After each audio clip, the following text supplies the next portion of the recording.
Merhaba arkadaşlar, sizlere bugün Profmatik elektrikli sigara sarma makinesini tanıtacağız. Hemen size gönderdiğimiz zaman kutu içerisinden neler çıkıyor onlardan kısaca bahsedelim. Bir adet Profmatik elektrik motorlu sigara sarma makinemiz çıkmaktadır. Bir adet tuşumuz çıkmaktadır, açıp kapamaya yarayan makineyi. Bir adet de adaptörümüz çıkmaktadır. Hemen adaptörle başlayalım makinemizi çalıştırmak için, kurulum için. Adaptörün ucunu fişe takıyoruz. Sonra da bu yerdeki ucunu şöyle birbirine taktıktan sonra adaptörümüz çalışmaya başlıyor. Adaptörün kablolarını da uzataraktan daha kolay, daha uzun bir kablo elde edelim.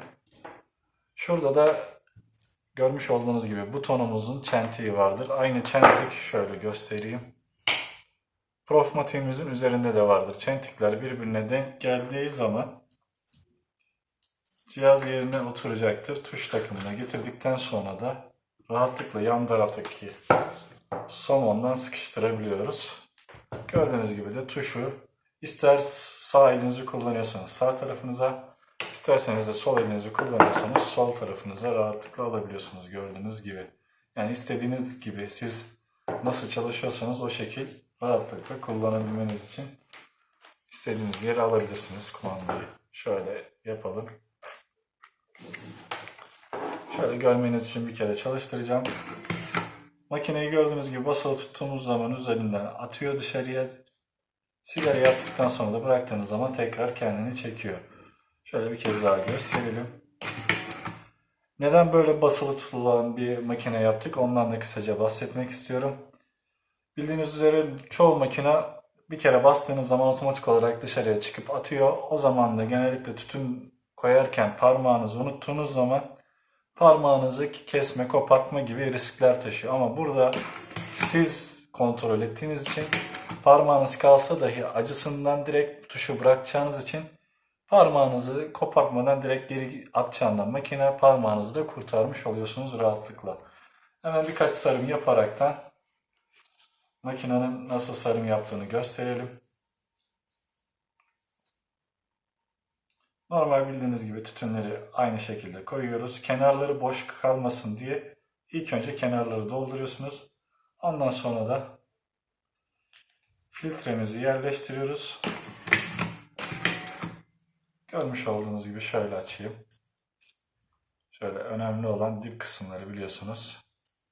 Şöyle yaptıkça zaten gördüğünüz üzere baya şey yapıyor. Tekrar birkaç tane daha sarım yapalım hızlı hızlı.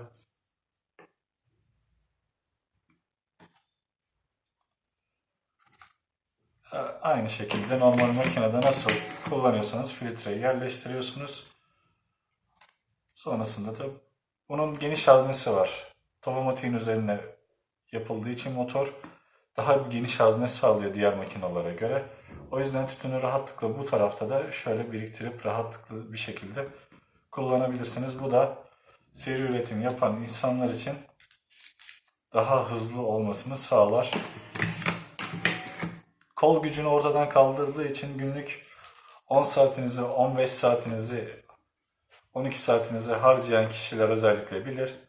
Kollu makinede belli bir zaman sonra kol yoruluyor ve başladığınız performansı sonlara doğru veremiyorsunuz. Bu makinenin kol gücünü kaldıraraktan motor gücüyle çalışması bunun ekstra avantajı oluyor. Kol gücünü kaldıraraktan da daha hızlı ve daha seri şekilde çalışmanızı sağlıyor. Gördüğünüz gibi.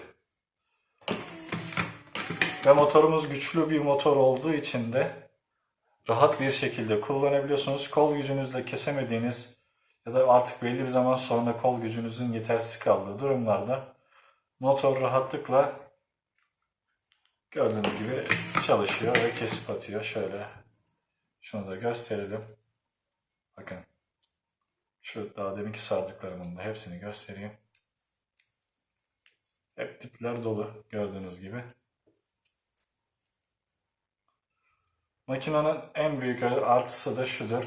Kullanılan motor yerlidir. Yerli motor olduğu için rahatlıkla bütün parçaları piyasada bulunabilir. Ve bizde de mevcuttur zaten parçaları. Makinenin kendisi de şöyle çıkartalım. Makineyle bir işlem yapacağınızda muhakkak ki elektrikten çekin. Herhangi bir rahatsızlık vermesin sizlere. Makinenin gördüğünüz gibi alt kısmı tamamen metaldir. Şöyle şunu da gösterelim.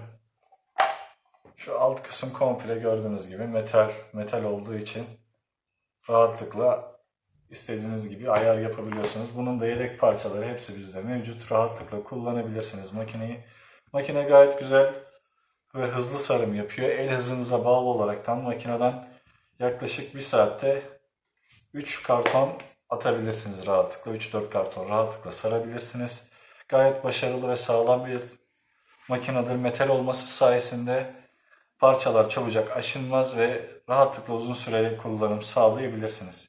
Gördüğünüz gibi Profmatik elektrikli sigara sarma makinamızın kısaca özellikleri bunlardır. Gayet başarılıdır. Şunu tekrardan hatırlatmakta fayda var. Bunda tuşa basılı tutuyoruz. Neden tuşa basılı tutuyoruz?